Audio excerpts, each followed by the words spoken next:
Hey guys, all right, today we're going to be talking about mood and tone in literature. The slides highlighted in green will be completed in class, and then the slides highlighted in yellow will be asynchronous, meaning you guys will do this on your own. So let's go ahead and get started. Let's talk about mood first. So what is his mood? What do you guys think when you see this dog laying here? What is his mood? He's literally chilling, falling asleep, being asleep. I would say his mood is kind of laid back, sleepy. That's how the reader feels. So that's how the dog feels. Therefore, that is the mood. So I'm going to have you guys kind of watch this video on your own. I would love to go through it with you, but chances are you're not even watching this anyway. But definitely watch this video and go from there. So how do these photos make you feel? So the first one right here, I'm a little creeped out. Like that looks like a creepy, like mansion or something on a hill, like with a full moon and it's dark. So I would feel really creeped out, scared even. Now this one is more actiony, so I would be terrified, running from the explosions. And then this one's kind of calm, cool, collected. And then this one, if you guys haven't seen Inside Out, I highly recommend it. It's a really good movie, but it's also very sad. So how does that make you feel?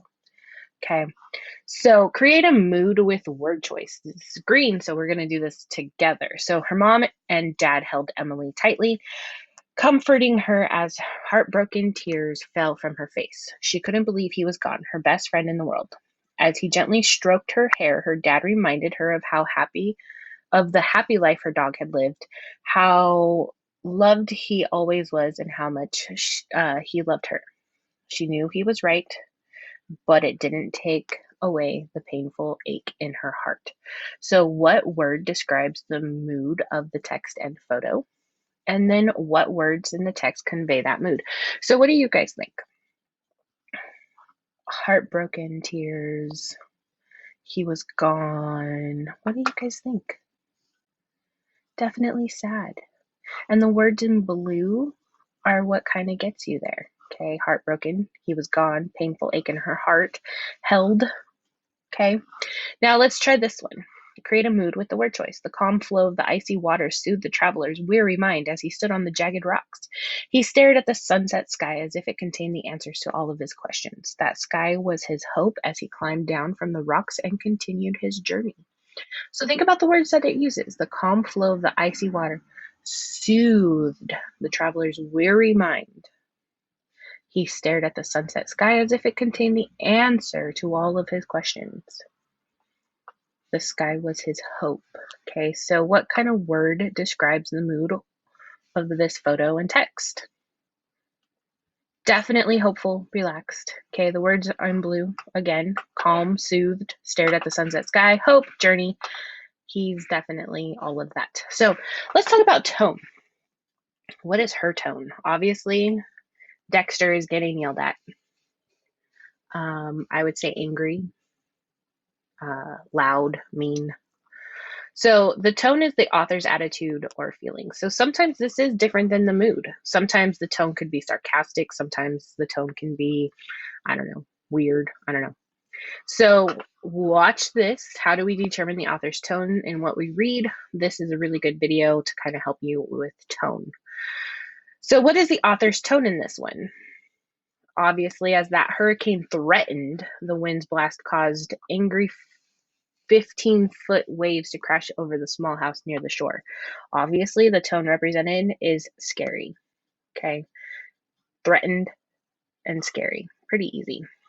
So both tone and mood can be identified by one word descriptors. So some common tones here are admiring, hilarious, angry, sympathetic, selfish, frustrated, unfriendly, violent, blah, blah, blah, blah, blah.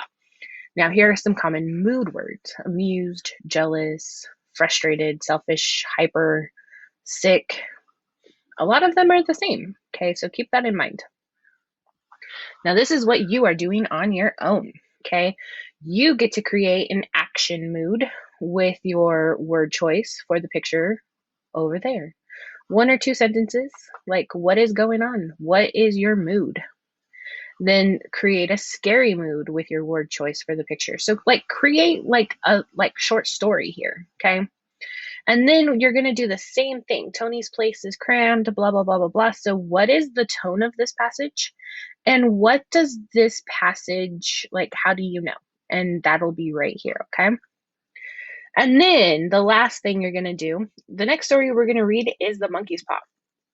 So I want you to watch this video and then answer these two questions. What emotions does the story make you feel? And then what emotions do the characters feel? Okay. So pretty simple. You guys got this. I know you do. Get this done before next week because on Monday and Tuesday we will be watching The Monkey's Paw. So I hope I explained everything well enough for you. Remember, always reach out to me by email and I will help you get through this. But definitely, if anything, the most important thing you do is slide 19. Slide 19 is the most important because this is actually the story we are reading next week. I hope you guys all have a fantastic weekend. And this is Mrs. Potter signing out.